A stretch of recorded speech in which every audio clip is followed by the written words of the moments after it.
Is our third official transmission out of the studios. And 3.5 years ago, when I moved into my old tiny pocket studio office of about 2,500 square feet with about 10 people in it, we're now in an 8,000 square foot building. The first guy who was our guest in studio was Texe Marrs. And then we just now noticed, we had put two and two together, that our first guest in the new studio, so he's kind of like the bottle of champagne we bash on the front of the ship. We have Texe by a rope swinging him into the new studio. And so for the next hour and 50 minutes, we are joined in studio to talk about a host of issues. My good buddy, Texe Marrs. Texe, good to see you here with us. Hey, Alex, it's great to be with you in the studio, too. It's important. You're the only one out there with the means, the brains, and the people, the listeners, the audience. And I know that from all the emails I get every time I'm on with you. And let me tell you something. We're in big, big trouble. And, I decided to come today. You were very kind to invite me. And I want to tell people out there what they're going to hear today is going to be unvarnished. It's going to be truthful. And we're not going to cut any corners, and we're not going to say, well, we better not say this. We'll get somebody angry at us, or we'll get audited, or whatever is the case. I am ready to pull out all the stops now. And let me tell you, I'm known as a pretty nice guy, but I'm pretty angry. I'm frustrated, and I'm upset. And I want to save America, and I want to save our Constitution.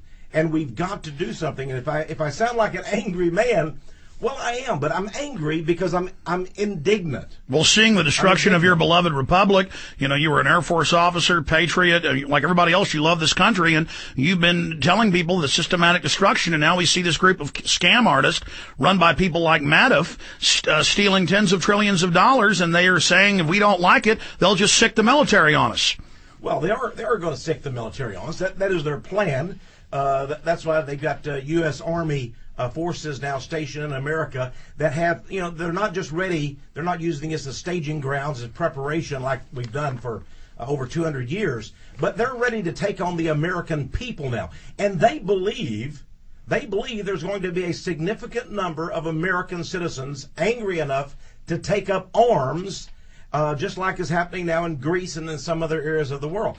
Now, I believe we have to be smart about what we do things and not fall into the ditch here. But the first thing to do is to educate people. They've got to know what is really going on. And Alex, listen, this is engineered chaos. Engineered chaos. This isn't something that just suddenly happened. It wasn't just a few banks, Citibank, Bear Stearns, Lehman Brothers. This is an engineered event. They are reinventing the world. They're regenerating a Leninist Marxist paradise, and we're going to be the victims. This is what happened during the French Revolution with the Illuminati. It's what happened in Russia with the Sovietization. This is the Sovietization of America. If you read 1984 by Orwell, if you read Gulag Archipelago by Solzhenitsyn, this is it. We're in the midst of it. And I believe we're only about 9 months from a total collapse of the economy. And listen, I did a program on my own shortwave frequency yesterday, and I entitled it, I Smell War. And there is a specter that looms now, Alex, of a savage 2009, 2010. So we're facing a great war. We're facing bloodshed and death, and we're facing the end of American sovereignty, and all of these things are interrelated at once.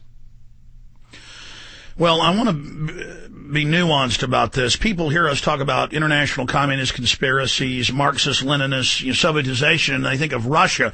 They don't understand that the big New York and London banks want to enslave the population, and they call feudalism communism, saying it's a workers' paradise when it's really giant death camps and GRU arresting people.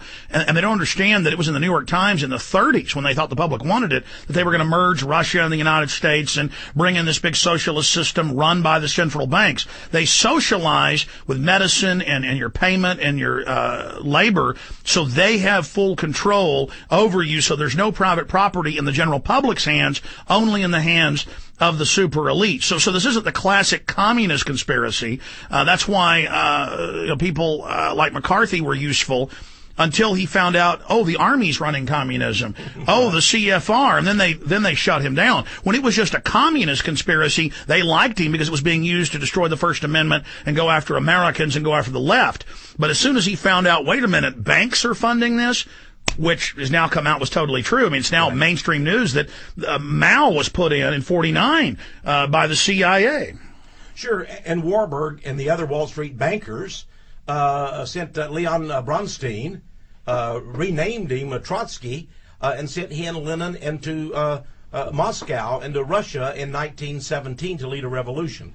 So what I want people to understand is this.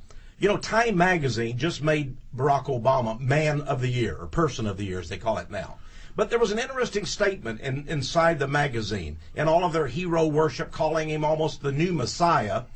They basically said there is no such thing now as a Republican Party or a Democrat Party. There's only Obama. Now, this is what happened back in Nazi Germany. You see, they had political parties, they had elections, and suddenly there were no political parties. There was only Hitler. The same thing goes for the Duma, the parliament of Russia. They had political parties. They had candidates for the Duma as well as the Tsar. But suddenly there was only Vladimir Lenin. So we've got a situation here. What I want people to know is this. This is a very interesting thing. There is the Hegelian dialectic process that has been going on now for 100 years, but it's been escalating in our generation. And Alex, listen to this.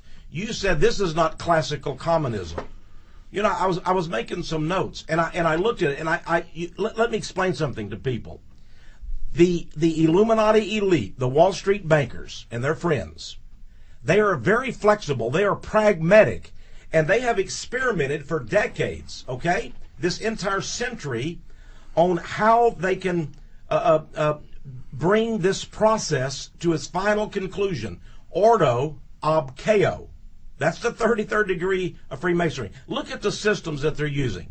They use Masonism. They use Zionism. They use Nazism. They use capitalism, but it's an unbridled cartelism, basically, Monopoly. Monopolistic. They use fascism. They use socialism, but they give it the euphemism of democracy. Anything that has vertical integration. Absolutely. The isms are there. Jesuitism.